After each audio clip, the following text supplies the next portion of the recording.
తిరుపతిలో Vega jewellers exhibition and sale. Hiranya bridal collection grand launch July 4th, 5th hotel Kansas Tirupati. ఐర్లాండ్తో తలపడేందుకు భారత team ఇప్పుడు యువ బలగంతో సిద్ధమైపోయింది. అయితే ఈసారి తొలి టీ20 మ్యాచ్ కంటే ముందే ఒక సంచలన వార్త క్రికెట్ వర్గాలలో చక్కర్లు కొడుతుంది. ఎందుకంటే టీమిండియా ఫ్యూచర్ స్టార్ అద్భుతమైన ఫామ్లో ఉన్న యువ సంచలనం వైభవ్ సూర్యవంశీ ఈ మ్యాచ్లో ఆడుతున్నాడు. సెలెక్ట్ అయ్యాడు, జెర్సీ కూడా తీసుకున్నాడు, ఇప్పుడు అక్కడికి వెళ్ళాడు. ఈ మొదటి మ్యాచ్లో వైభవ్ సూర్యవంశీ అద్భుతమైనటువంటి బ్యాటింగ్ని చూసేందుకు ఇప్పటికే 1000 కళ్ళతో ఒక్కొక్కరు టీవీల ముందు కూర్చోడానికి సిద్ధమయ్యారు రాత్రి మ్యాచ్లో. కానీ ఒక ఊహించని పరిణామం ఇప్పుడు చోటు చేసుకుంది. తొలి మ్యాచ్లోనే వైభవ్ సూర్యవంశీకి మొండి చేయి ఎదురు కాబోతుంది అనేటువంటి ఒక సమాచారం చక్కర్లు కొడుతుంది. ఐర్లాండ్తో మ్యాచ్లో సూర్యవంశీని ఖచ్చితంగా ఆడిస్తారని భావిస్తున్న తరుణంలో తాజాగా క్రిక్బజ్ విడుదల చేసినటువంటి ప్లేయింగ్ 11లో సూర్యవంశీకి పేరు లేకపోవడం సూర్యవంశీ అభిమానులు తీవ్ర నిరాశకు గురయ్యేటువంటి పరిస్థితికి ఏర్పడింది. క్రిక్బజ్ చెప్తున్నటువంటి వారికి అందిన ఇన్ఫర్మేషన్ ప్రకారం ఐర్లాండ్తో బరిలోకి దిగబోయే టీమిండియా ప్రాబుల్ 11 వివరాలు ఇలా ఉన్నాయి. ఓపెనర్లుగా అభిషేక్ శర్మ, వికెట్ కీపర్ సంజు శాంసన్ రాబోతుండగా మిడిల్ ఆర్డర్లో ఈశాన్ కిషన్, కెప్టెన్ శ్రేయస్ అయ్యర్, తిలక్ వర్మ, శివం దుబే ఉన్నారు. ఆల్రౌండర్లుగా అక్షర్ పటేల్, బౌలింగ్ విభాగంలో హర్షిత్ రాణా, రవి బిష్ణోయ్, హర్షదీప్ సింగ్ మరియు ప్రిన్స్ యాదవ్ చోటు దక్కించుకున్నారు. అయితే ఈ ప్లేయింగ్ 11 లిస్టులో ఎక్కడా కూడా వైభవ్ సూర్యవంశీ పేరు కనిపించకపోవడం ఇప్పుడు అందరినీ కూడా షాక్కి గురి చేస్తుంది. అందుకే అసలు ఈరోజు మొదటి మ్యాచ్లో వైభవ్ ఆడతాడా లేదా అనేటువంటి సందేహం కలిగింది.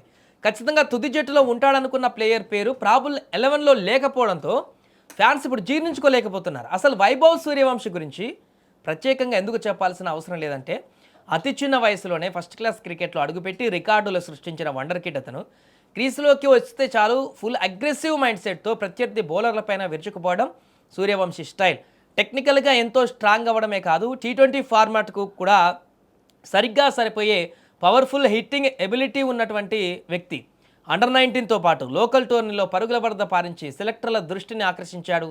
ఇలాంటి ఒక ఎక్స్ప్లోజివ్ బ్యాటర్ను ఐర్లాండ్ లాంటి పిచ్చులపైన ఆడిస్తే పరుగుల తుఫాను ఖాయమని విశ్లేషకులు కూడా అంచనా వేశారు. కానీ సీనియర్లు మరికొంతమంది అనుభవజ్ఞులైన ఆటగాళ్ళు జట్టులో ఉండడంతో కాంబినేషన్ సెట్ చేసే క్రమంలో వైభవ్కు చోటు దక్కలేదా అనేటువంటి చర్చ నడుస్తుంది. కానీ ఈ అంచనా తలకిందులయ్యేటువంటి అవకాశం ఉన్నట్టుగా తెలుస్తుంది. ఖచ్చితంగా వైభవ్ సూర్యవంశీకి, ఎందుకంటే ఇంటర్నేషనల్లో అరంగేట్రం చేస్తున్నాడు, సెలెక్ట్ అయ్యారు కాబట్టి నెక్స్ట్ ఇంగ్లాండ్తో టోర్నీ ఉంది నెక్స్ట్ మంత్. సో డైరెక్ట్ ఇంగ్లాండ్తో అరంగేట్రం చేయడం కంటే కూడా కొంత ఐర్లాండ్ అంటే మిగతా పెద్ద టీంలతో పోలిస్తే కొంత తక్కువ టీం కాబట్టి ఇండియాతో పోలిస్తే ఇదే టీం మీద అరంగేట్రం చేస్తే తనకు కూడా ఇంటర్నేషనల్ అనుభవం కూడా వస్తుంది, ఆ ఎక్స్పీరియన్స్ కూడా వస్తుంది. దాంతో నెక్స్ట్ ఇంగ్లాండ్ టోర్నమెంట్ వరకు కూడా ఇంకా ఎలాంటి బెరుకు లేకుండా పర్ఫెక్ట్గా అయ్యేటువంటి అవకాశం వైభవ్ సూర్యవంశీకి ఉంటుంది.